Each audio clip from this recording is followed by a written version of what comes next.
So, you want to be a real estate investor, but where do you start? How do you know what information and sources to trust? That's where I come in. I'm Jonny Cattani, and this is the Investor Relations Real Estate Podcast.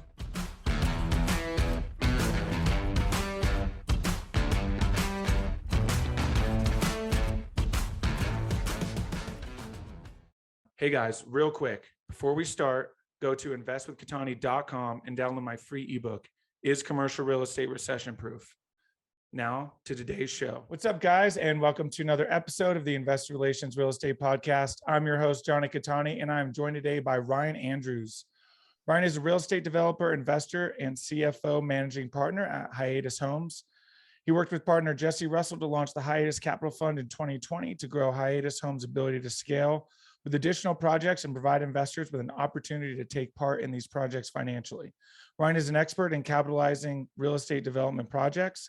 The Hiatus Capital Fund is his seventh fund.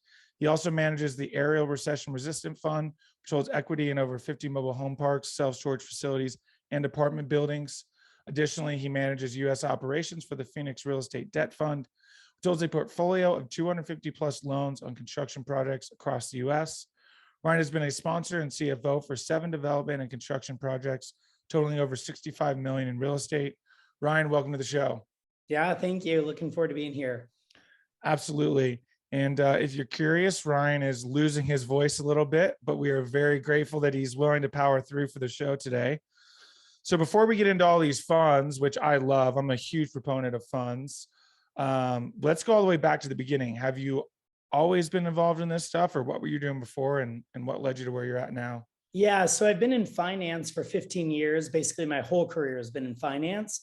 It's interesting because it's unusual, I think, today for people to major in something. I was a finance major at Cal Poly San Luis Obispo, and then immediately went into finance, and I just stayed in finance my whole career. Pretty unusual. Normally, people bounce around a little bit and have to start over a time or two, but I always just connected with finance and really enjoyed it. So when I was going through college, my senior project at Cal Poly was a real estate development project. That was what I wanted to do. I just really liked how tangible construction and development is. And I also really liked how basically the private equity syndication model worked. I got just like a little exposure to that in college in a few classes, and it seemed much more interesting to me than stocks and bonds. Now, I graduated Cal Poly in 2007, and so it was right as the world was falling apart with the last global financial crisis. There's no opportunities to work in real estate, much less real estate development. All those guys were going bankrupt. So I started just working in standard finance. I was with PIMCO for a number of years, the giant bond management investment manager, and kind of started working my way back toward real estate. I'd grown up in Southern California, moved to Bend, Oregon about 11 years ago. And once I was here, I got really involved in the startup community and actually raised venture capital for a couple startups and was with a few early stage companies. One of which was a company called CrowdStreet, which was based in Portland, but the founders had been here, and they were based off the changes in the Jobs Act. And that was and I was their first investor relations guy. And that's what kind of bridged me back from finance and working with investors or raising capital to like, okay, I'm doing this in the real estate space. And we're doing it online, which was a totally new thing. And so that was how I kind of worked my way into real estate development. It's not a job where you major in real estate development and then get a job as a developer. You have to really find your path into it. And then you have to get quite a bit of exposure and experience, maybe with other partners or mentors, before you can do it on your own. Yeah, absolutely. Like I mentioned off camera, working on a development deal for self-storage, and certainly partnering with someone who knows what they're doing, and obviously that's huge, right? Because there's no instant cash flow. There's so much more margin for error. You're dealing with other people, which you can get taken advantage of, right? A lot of different variables go into it, but what about all of that really stood out for you, and why you've pursued so much development? Yeah, good question. I just like how tangible it is. I like how you start and I mean, you end up doing a year and a half's worth of paperwork. But through that, you just make a ton of decisions and planning and really working everything down. And all that is, kind of part of the gig. But then when things start to go vertical is when it gets really exciting. And I love that part when you see it take shape.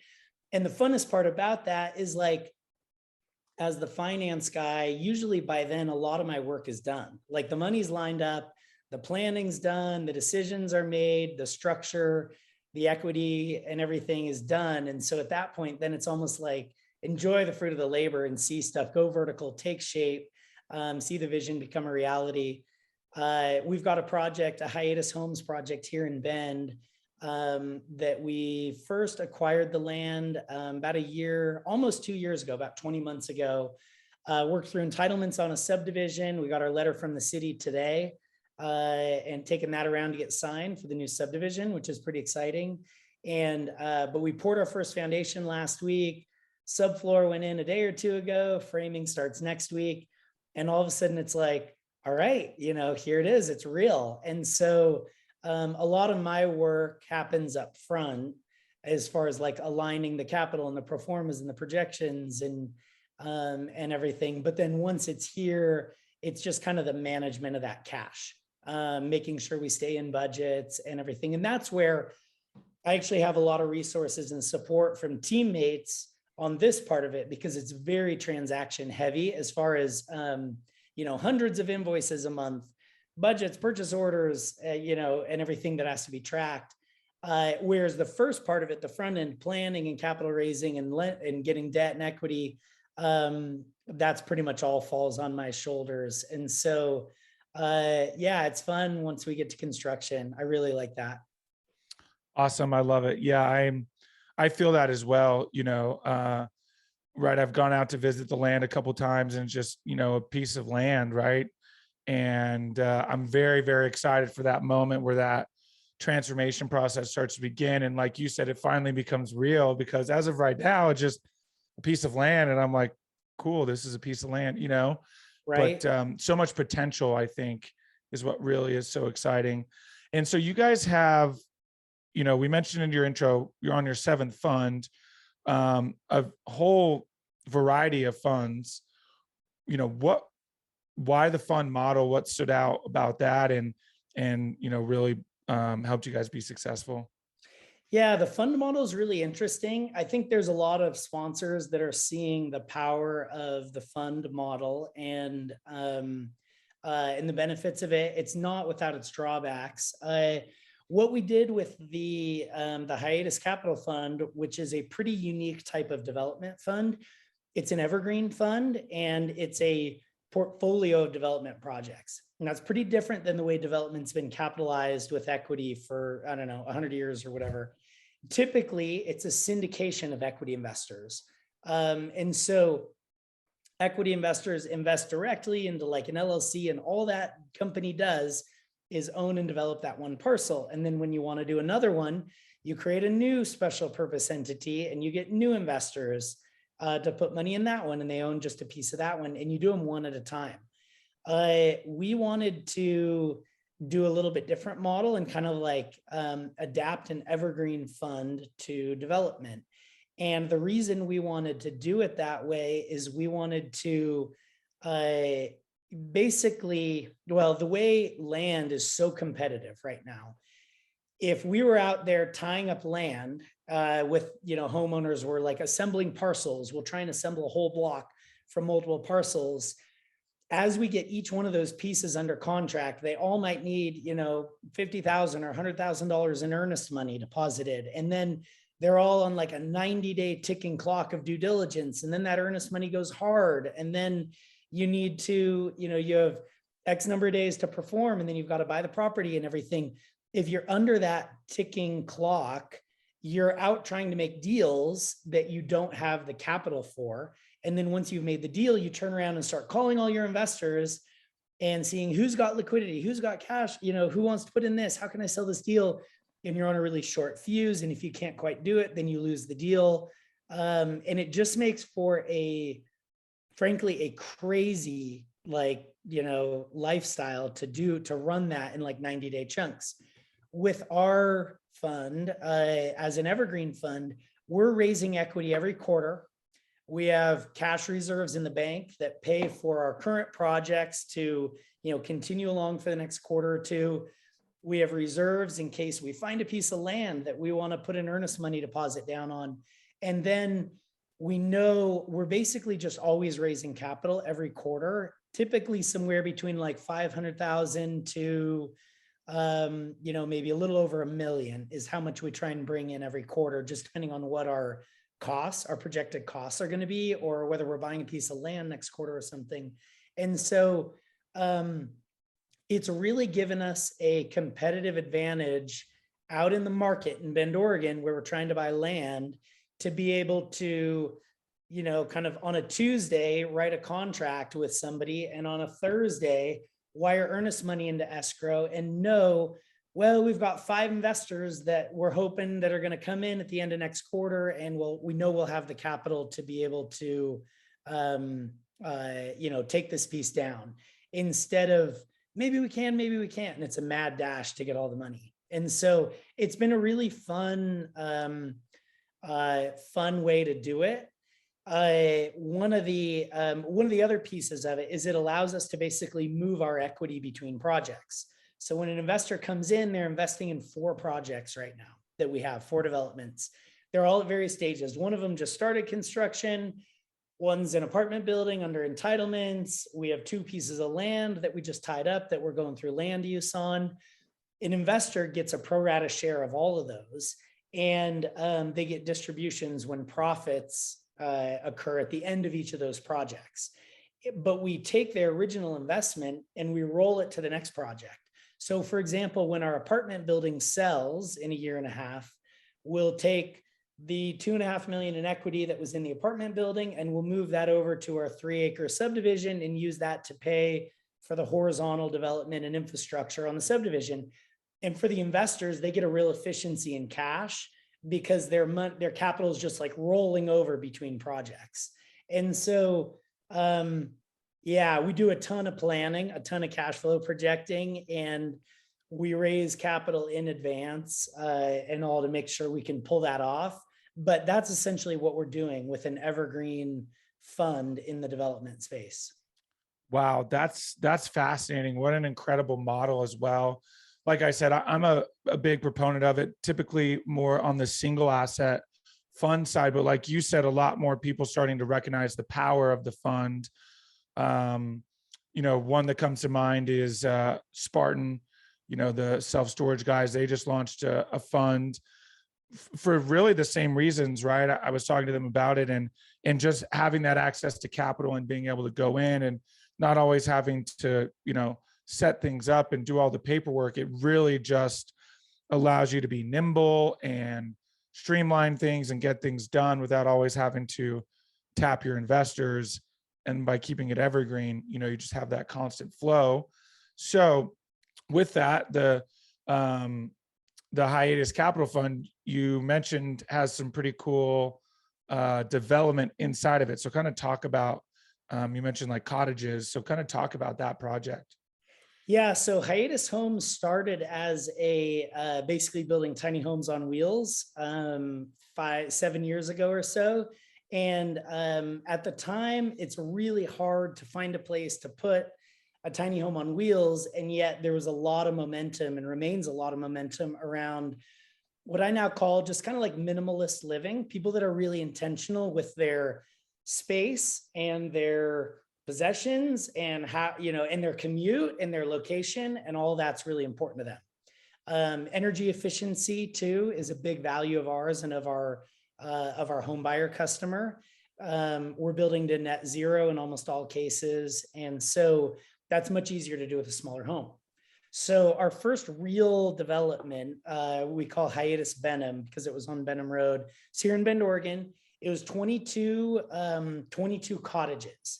So these are homes that are it's basically a 400 square foot footprint. It's a very small dual lofts, kind of like a storage loft and a sleeping loft. And it's got a kitchen and a bathroom and a little family room, living room downstairs. And we developed it under what was called the Cottage Code in Bend, Oregon. It was a very new and forward thinking building code. And one of the things we talk about a lot with our kind of with prospective investors and even with the city is that was illegal to do. 10 years ago, you could not build like this. You couldn't have ship's ladders and little lofts, sleeping lofts that are only 4 feet. And you just couldn't have any of that. It was against building code. There were minimum room sizes, minimum footprint sizes, minimum lot sizes that forced developers to build big.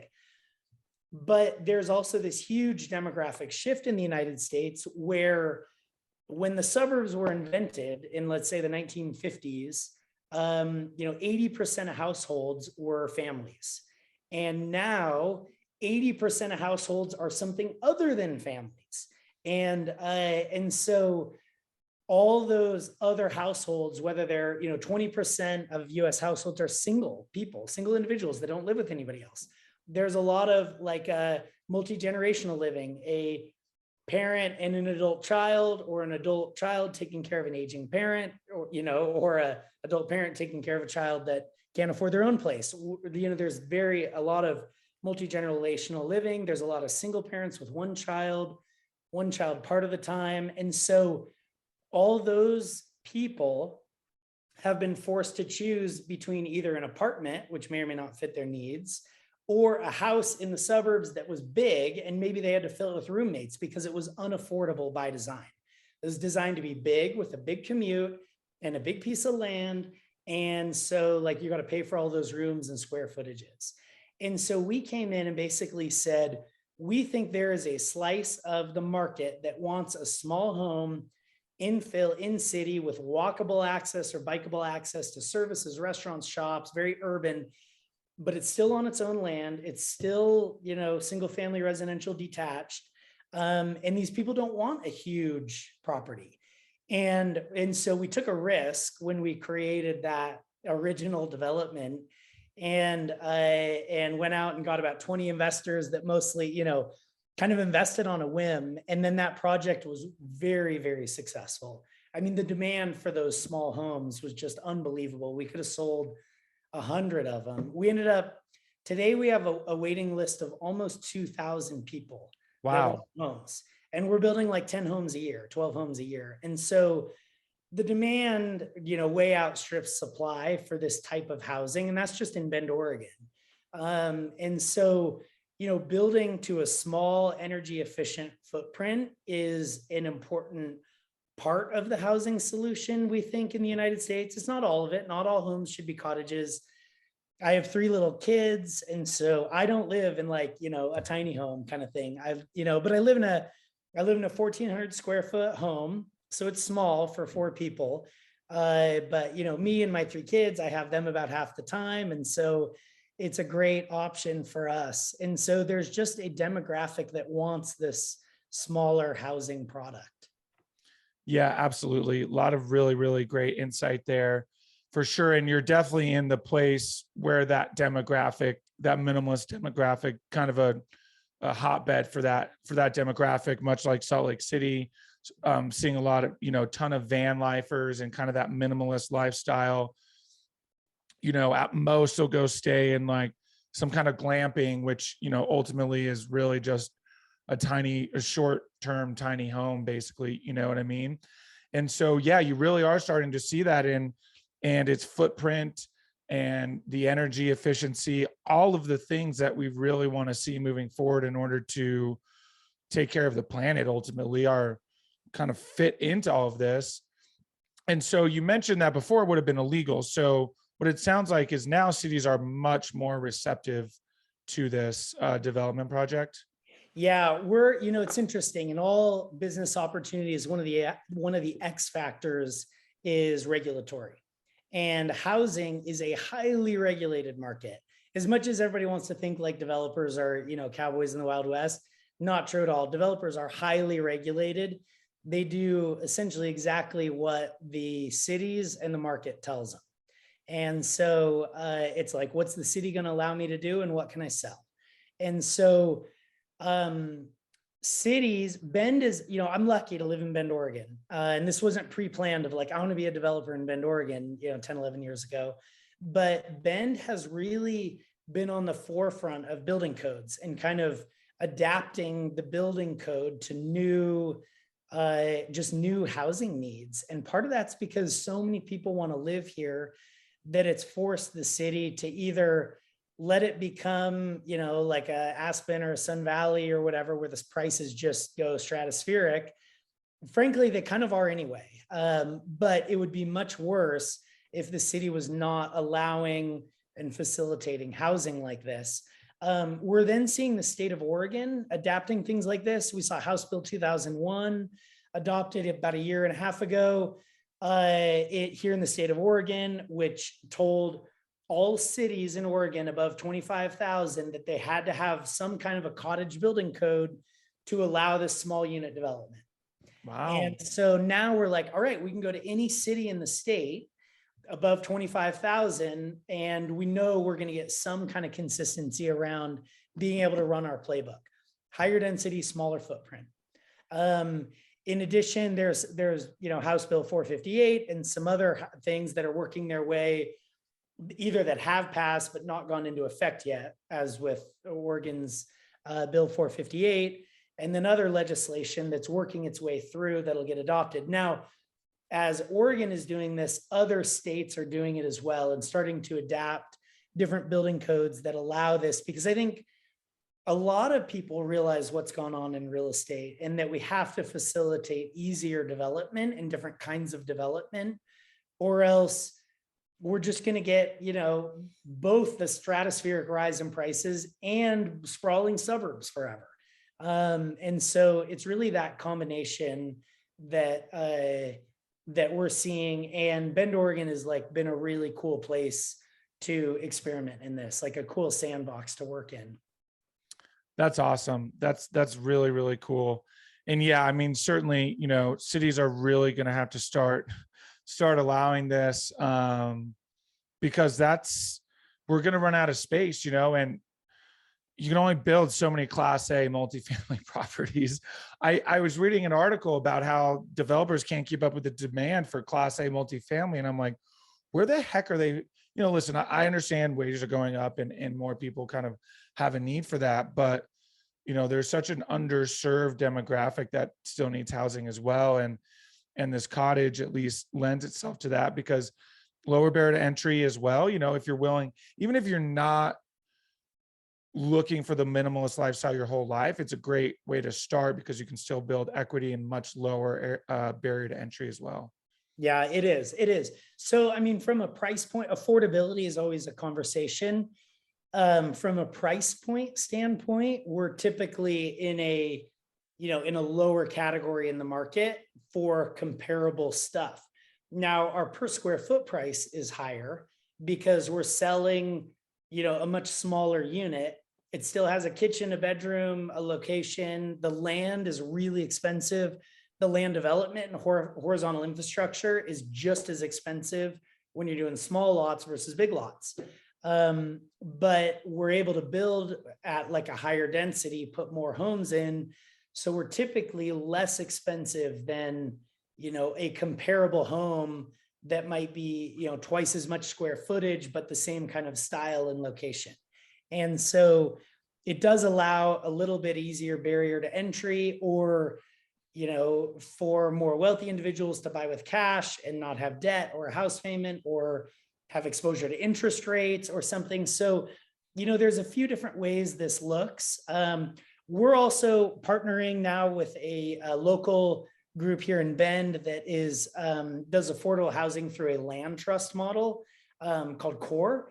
And so we're building our homes on their land. So they were able to acquire land at a price that a private developer, can't even hope for, and work through the development like that. Then we'll come in and build our homes on that site. And so it's a neat model for us to partner with a group to provide real affordable housing.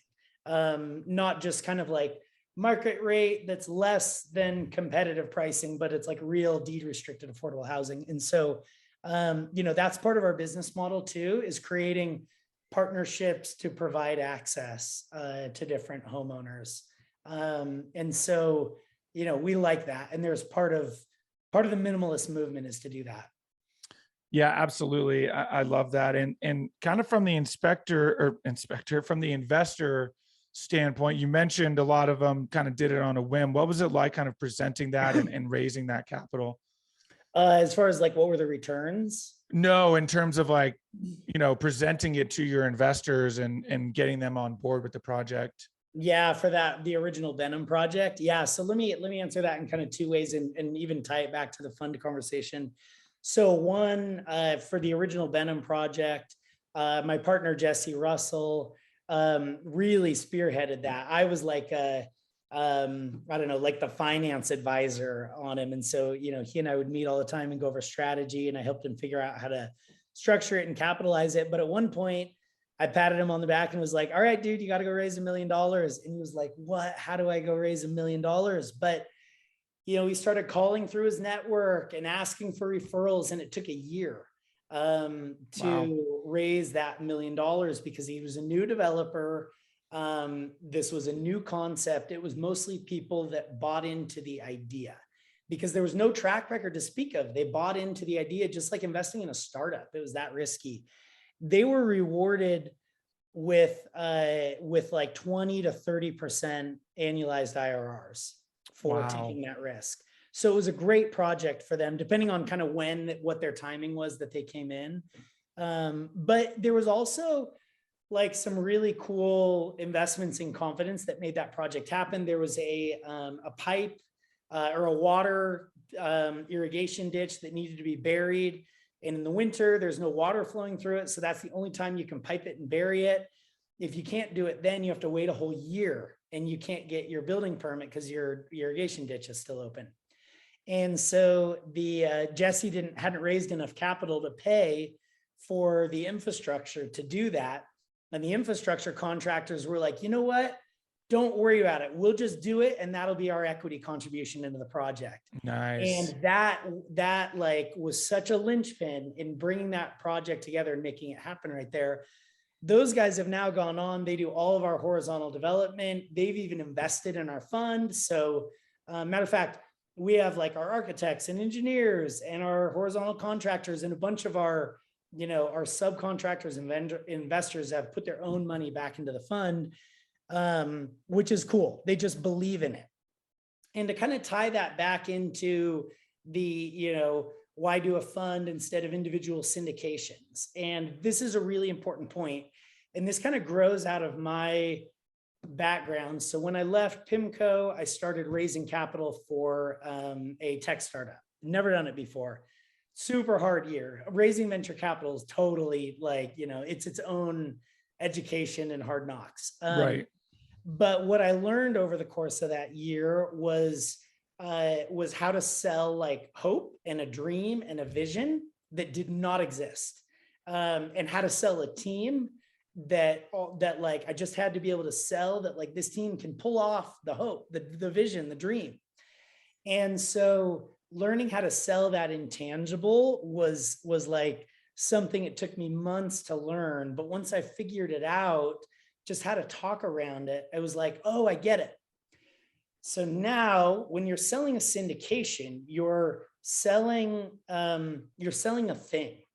It's less a vision, although it's kind of a vision, but usually like you've got renderings and pro formas and plans and maybe entitlements and approvals from the city and your geotechnical study. And, it's like, here's the thing, here's the business plan you're investing into. It's concrete. When you're selling somebody on an evergreen fund, like we're doing now, all we're saying is, hey, investors, invest in our fund and we're going to go find more land and do more projects like these. But what you're investing in is a philosophy and a business model and a strategy that I described earlier around the need for small housing and the adaptations of the city, and that we're the guys that are going to pull it off. That's what you're buying. You're not buying, our Penn Flats apartments or Hiatus Roosevelt or something. Like you get a piece of those but you're giving us your money and we're going to go find more of those. And you have to just trust us that what we're going to do is go find more that look just like that. So it was funny because of my background in venture capital, selling a dream. When Jesse and I partnered up to create this evergreen fund, that was the approach. Is I was like, I want us to be selling a dream and a philosophy so that we have a way to go do as many of these as we can, instead of selling the plans to an apartment building or the plans to a subdivision. Because then people are just making an economic decision on that pro forma. And I want people to be making a decision where they believe in what we're doing. And so they put their money into it and they, benefit from it. But it's more than just the returns. And so that's the DNA of all of our investors. 3/4 of them are here local in Bend. We're like very grassroots. So then when we generate profits, the money goes right back into the community.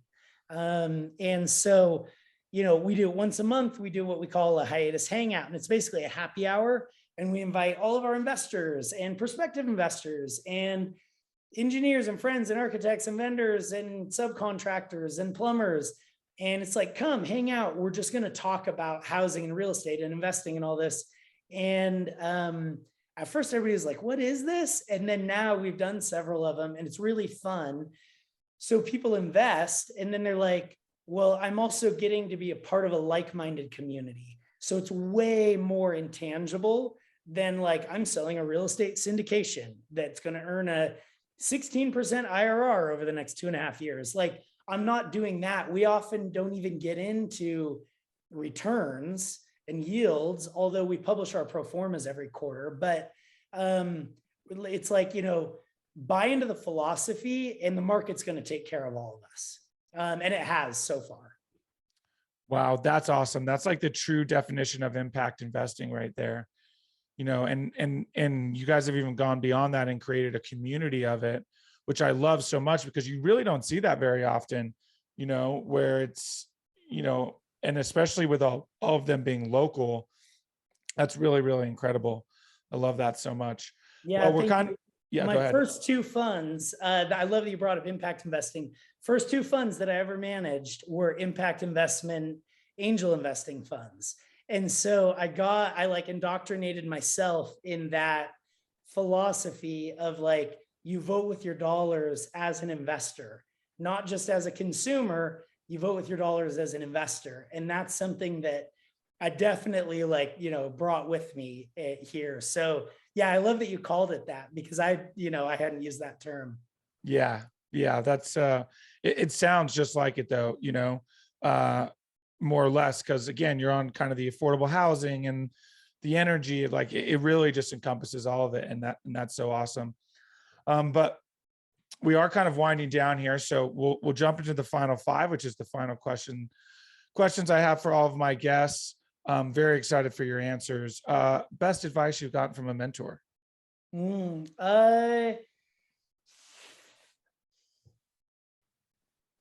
I think the best advice, I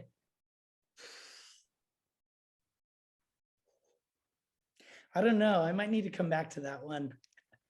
Fair enough. Got too many running through your mind? Yeah, I've got a couple of good mentors, but yeah, let me come back to that one as number 5. What is it about your career that makes you feel like you're fulfilling your why? Good question. My why is 2 things. One, I want to create spaces that have a lasting impact that affect people. And I want to be a part of my town. And then my other why is my kids and being able to provide for them and create a great life for them. Awesome. I love that. That's so cool. Favorite non-real estate or investment related book? I think one of the early books I read on finance was When Genius Failed, the story of long-term capital management. And I read that in college and it had a huge impact on me about just like never thinking I'm, too smart, that the risk is handled and I'm so smart that I've got it figured out. If anybody hasn't read that book, it's a very interesting take on the failure of a hedge fund in the late 90s that almost took down the global economy. Fascinating. And then fast forward to '08, and that's basically exactly what happened. So, Right. In a lot of ways. Yeah. Yeah. With the Bear Stearns funds and yeah, yep. If you could have any superpower, what would it be? boy, I'd fly like everybody else. You got to. I mean, you have That'd to. just be too fun. Uh, okay. Did you come up with your best advice for a mentor? Yeah, I think the advice I got, it's kind of two things. When I worked at PIMCO, which was a really great kind of start to my career, although, super demanding Wall Street styled firm.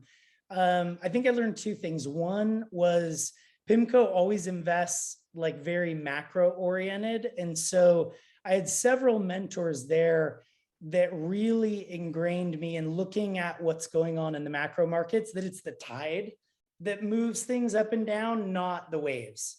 And that rather than pinpointing like a single mentor there that, pointed that to me, I feel like I probably had 10 or 20 people there that ingrained that idea and that philosophy in me. And so I'm always trying to get in front of the main trends instead of take advantage of some tactical opportunity.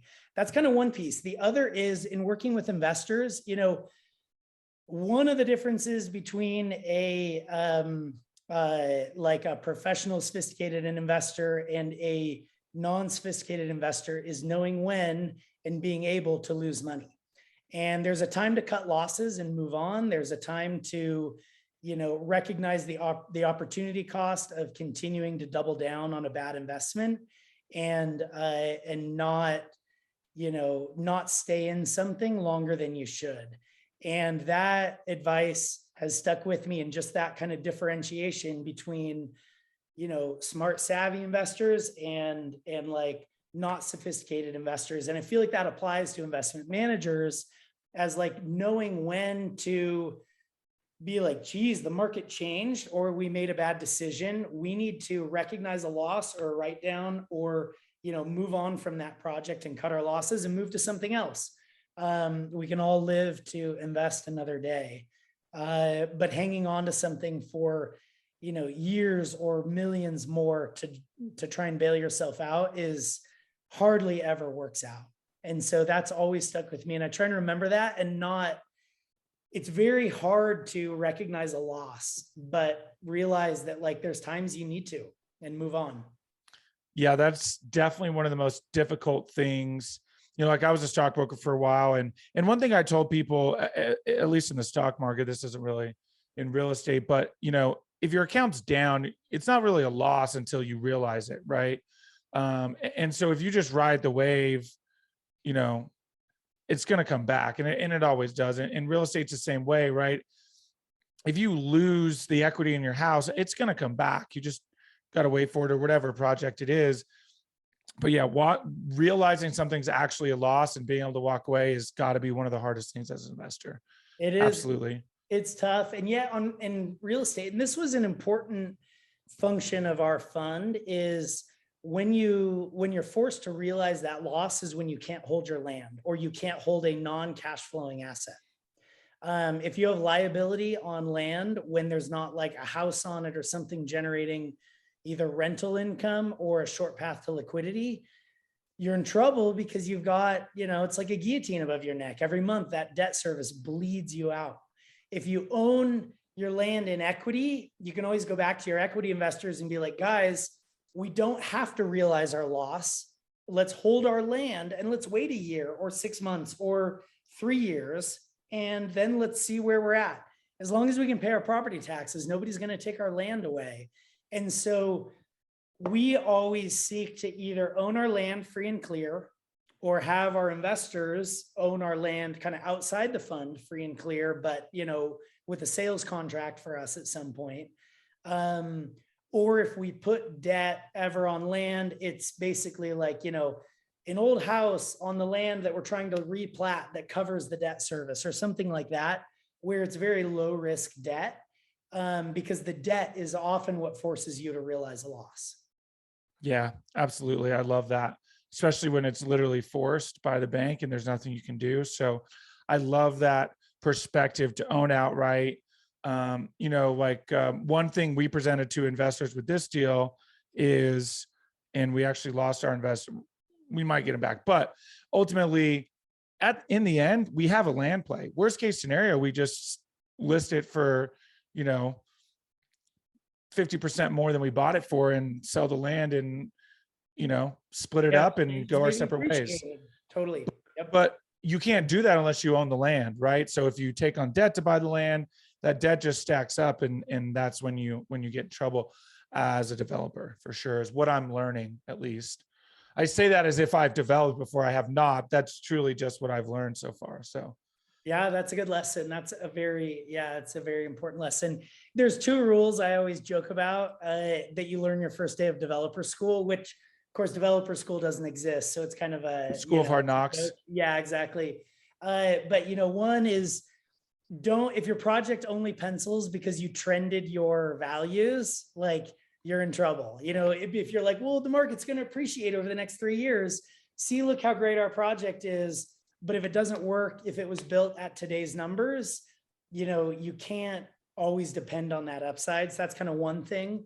And the other is exactly what you just said. Don't over lever your land, because otherwise, every minute that goes by, you get further and further upside down. And there are so many things that you don't control from a timing standpoint. You don't control cities and permitting. You don't control contractors, and you don't control the supply chain and all that. And yet you take the risk as a developer of timing a lot of times. And so, it can be a bad strategic move to not be careful with, debt on an illiquid asset. Absolutely. I love that. Thank you for sharing that. Very last question. What's the best way for people to get a hold of you and learn more? Yeah, you bet. You can find me at hiatushomes.com. That's our website. We have links there to all of our projects, our investment fund for more information. My email is just ryan@hiatushomes.com. So that's really easy. And if anybody's around in Bend, Oregon, wants to grab coffee or go for a tour of any of our projects, we're always happy to connect with folks that are interested in what we're doing. Awesome. I love that so much. Ryan, thank you so much for sharing all of your knowledge and perspectives, and appreciate your time very much. You're welcome. Thank you. Absolutely. Hey guys, thank you so much for watching today's episode. I hope you really enjoyed it. Listen, I know it's cliche and you hear it all the time, but please don't forget to like and subscribe to the channel so you know when the next video is coming out. Even though this is technically a daily podcast, it's coming out the next day. We have a ton of content coming your way. So please like and subscribe. It helps a ton. Leave comments. Would love to know what you guys think. And we will see you on the next one. Thanks so much.